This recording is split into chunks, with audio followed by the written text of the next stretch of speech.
Alright, welcome back to Duty's Daggers. We're checking out a knife today. Obviously.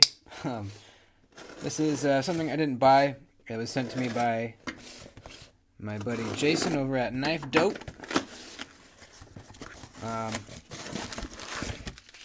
Something that I was very interested in, and I wanted to try it.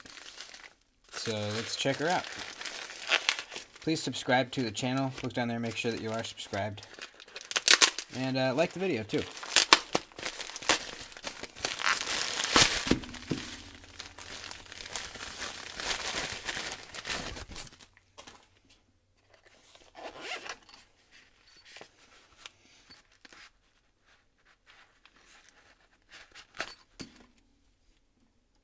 Sweet. Alright, this is the Nugget from Golden Design Works. Is it? Yeah, Golden Designs. Golden Designs? Golden Design Works. I don't know. Yeah, let's check this out. So this is the Nugget, and I thought it looked really cool. This is made overseas. I don't know by who.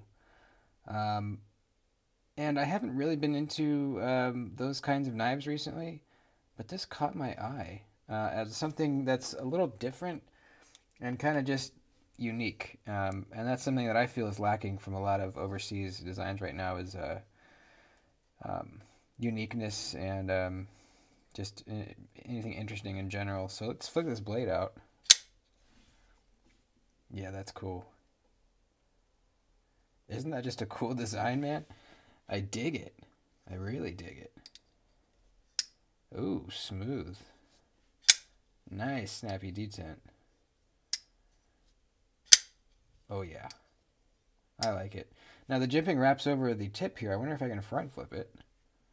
Oh yeah, dude. Oh yeah, dude. I like this. Look at this really fine jimping. That's some of my favorite jimping, man. It looks good and it's just grippy enough. Almost a crowned spine here too. Well, it is up here and then kind of down here it's not.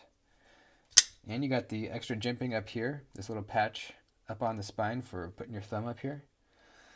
Really neutral handle, but it's not just a boring rectangle. There's actually some things going on here. You know, it's kind of rectangular here, and then we got this angle right here. And then how this swoops down into the choil area is really nice because you can choke all the way up, right up to here if you want to, or you can be a little further back. You can really be just wherever the hell you want and be real nice and choked up. Yeah. I forget exactly how much this is. I remember that I was surprised at how cheap it was. I think it's somewhere like around 300 bucks, maybe even a little less. I'll put a link for it down in the description. Let's check out this clip. This is a titanium milled clip. It's got kind of like this bill sort of thing like a bent clip would have. Kind of interesting like hybrid between a milled clip and a bent clip. Let me put this in my pocket real quick. Oh yeah. Yeah, that works really good. Does it hurt the ergos at all? Not really. I actually don't even feel that. Interestingly. Seems like that might be a hot spot, but I don't feel it. Really cool sheep's foot blade with a little bit of belly. One of my favorite blade shapes. There's no real sharpening choil area, but the way that this is cut out, we do have separation between the plunge grind and the edge termination, so that's great. It's a nice tight radius on that plunge grind too. Nicely done there. 154 cm. Okay, so that's why it was a little cheaper than I thought. Cool. Let's feel this grind. This is pretty thin behind the edge. We'll measure it here in a second. The blade stock looks maybe on the thin side if we're pretty average. Let's see. We've got 117 thousandths. Yeah, it's on the thinner side. And then behind the edge, we've got 9 thousandths, baby. Let's move up a little bit. 9 thousandths again. Up at the tip. 9 thousandths again. Really nice and thin. This should be a really good cutter. It's pretty dang sharp too. So we actually have a stonewash on the bevel there, and then we have a satin flats, which look really good. They're almost like hand rubbed satin flats. Yeah, the pivot's all got a kind of a dimple on it. I like these pinstriping lines here, and then we've got some more lines here that kind of curve down with this line. Lock bar access is pretty good. They carve out a nice little spot for you there. Inset liner lock.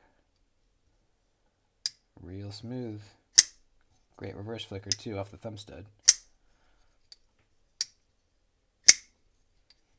Can I do all this stuff? Yep. Over the top's a little awkward. I like this. This is, gosh, I want to buy one of these. Do I want to buy one of these? Ah, the D10 is so nice and snappy. I know I always say this, but there's just something really satisfying about a nice snappy D10 on a thumb stud knife. Just where there's no follow through with your thumb, you just barely break it, and it just pops. I love that. This is tempting. This is tempting. This is honestly tempting to buy. And my knife budget's 0 right now, so I'm not going to, at least in the near future. But I would like to buy this at some point, I think. Just, I mean, look at that. Let's get some quick measurements so you can get a feel for how big it is. It's just under 3-inch blade, like 2 15/16. The handle is about 3 3/4, and overall we're looking at about 6 7/8. We can do some size comparisons here real quick. How about the Spyderco Native 5? How about the Bastille Raccoon?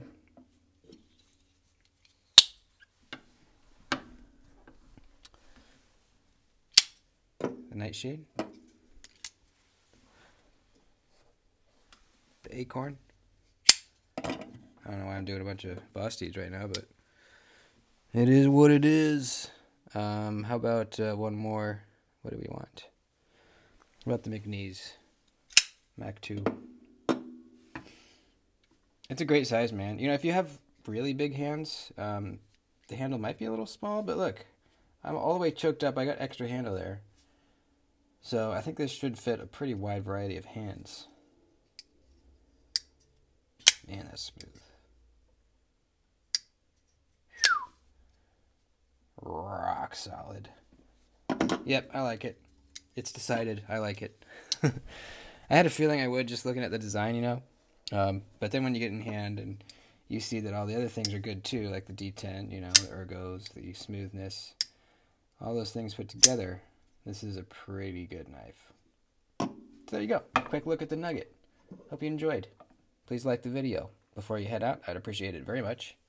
And that's it. I'll see you next time.